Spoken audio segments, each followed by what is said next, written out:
Në këtë kuvend dua të ndaj një shqetësim që mbram kam përjetuar me shumë pezë prononcimin e Albin Kurtit në televizionin e Kosovës. Rreth statusit të gjuhës shqipe këtu në Republikën e Maqedonisë së Veriut. Kjo është një çështje që nuk duhet të më shqetësoj vetëm mua, por është një shqetësim kombëtar që të gjithë bashkë ta mendojmë dhe porosi të delegojmë, jo vetëm tek Albin Kurti, por tek çdo institucion, si në Shqipëri, si në Kosovë, ashtu edhe tek vleni se me çështje të ndjeshme, me çështje që janë larë me gjak, nuk bëhet majtap.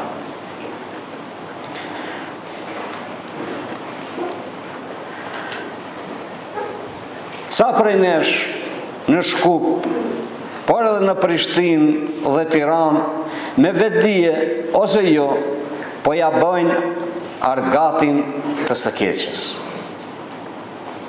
Ndoshta nga mungesa e informacionit të mirëfillt, ndoshta edhe të informuar me qëllim gabimisht, ose larg qoftë edhe me agjend partijake, po i dëmtojnë të arriturat kombëtare.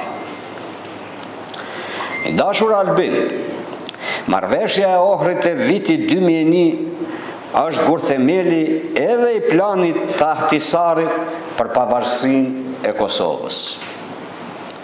Për këtë marrëveshje gjak derdhën edhe vëllezërit tanë nga Kosova dhe Shqipëria.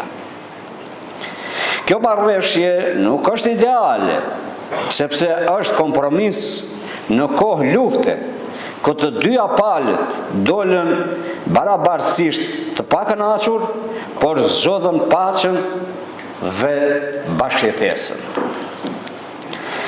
Me këtë marrëveshje, unë e lash këtë vend me gjuhë shqipe zyrtare, me flamur kombëtar zyrtar, me 3 universitete në gjuhën shqipe, me mbi 25.000 administrator shqiptar, me kryeministër shqiptar, me kryeparlamentar shqiptar, e me pafund institucione shtetërore të drejtuara nga shqiptarët.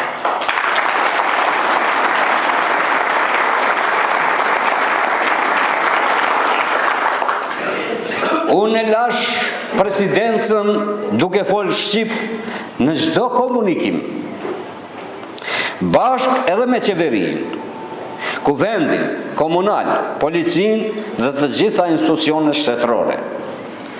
Qeveria ime, Albin, të ftoj në Shkup për mbledhje të përbashkët ku folës shqip, edhe ti, edhe ministrat e mi, nga fillimi gjerë në fund.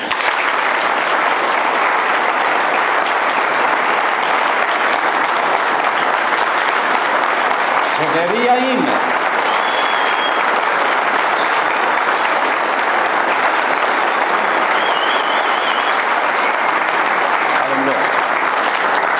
Qeveria ime, Albin, e la të gatshme rrugën Shkup-Bllaz, kufirin e përbashkët me Kosovë, kalimin e kufirit me letërnjoftim, ndërtoj korridorin e 8, realizoj projektin për rrugën Tetov-Prizren dhe ta dha ty të gatshëm para 5 viteve bashkë me 11 marrëveshje tjera bilaterale.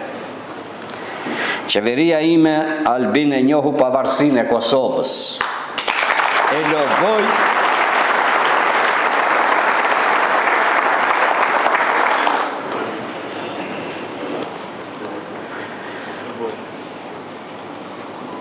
logoj Kosovën. Deri në vitin 2008, Albin Kurti, pika e parë në gjitha gjendën politike dhe punën time ka qenë marrëveshja e Ohrit. Dhe pika e dytë ka qenë pavarësia e Kosovës. Sepse nuk mund të ndahen popujt me shpallë. Shqiptarët e ish Jugosllavisë luftën e betejat i kanë bërë bashkë. Nuk ka shqiptar të Maqedonisë që nuk është solidarizu me luftën për liritë të Kosovës. Qoftë me financa, qoftë me njerëz, qoftë me strehime. Lufta ka qenë e përbashkët. Luftën këtu, ushtria shërimtare kombëtare ka bërë me ushtarët më të zot e më të mirë të Kosovës.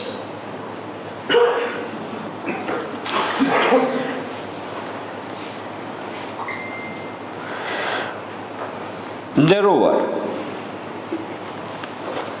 vëllezër të mi në Kosovë, këto dhe shumë tjera i mundsoi marrëveshja e Ohrit dhe ligji për gjuhët që rrjedh nga kjo marrëveshje dhe kushtetuta.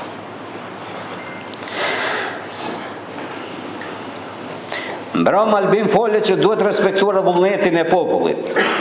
Pajtohet, por edhe këtu të kanë informuar gabim. Vlen nuk e ka vullnetin e popullit, nuk e ka legitimitetin e votës, sepse i humbi zgjedhjet dhe hyri në qeveri si i preferuar i VMRO-s e jo i shqiptarëve. E kur nuk e ke vullnetin e popullit për ta përfaqësuar, bëhesh hizmeçar.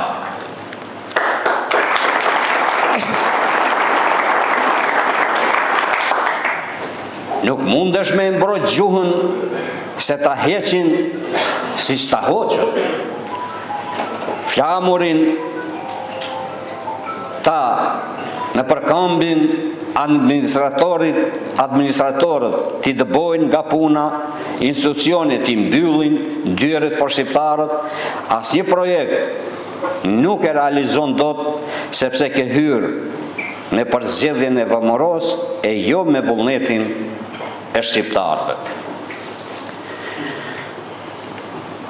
Së fundi, institucionet, përfaqësimin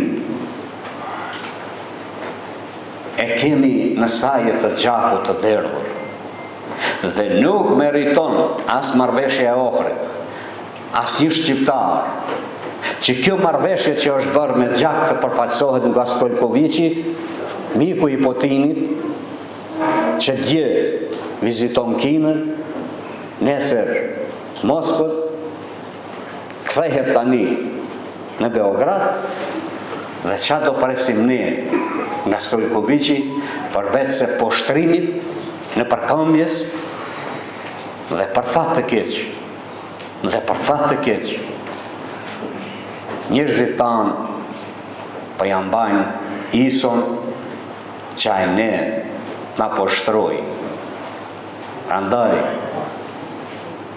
vëllezër, dashur, antar, veprimtar, një mesazh edhe për Blenit. Ata deri dje kanë qenë të antarë Bashkimit Demokratik për Integrim, për Kolltuk e për 5 Aspra. Mos e shesin çështjen kombëtare sepse është e shejt dhe e shtrejt e paguar me gjakun e dëshmorëve. Zoti na ndihmon. Faleminderit.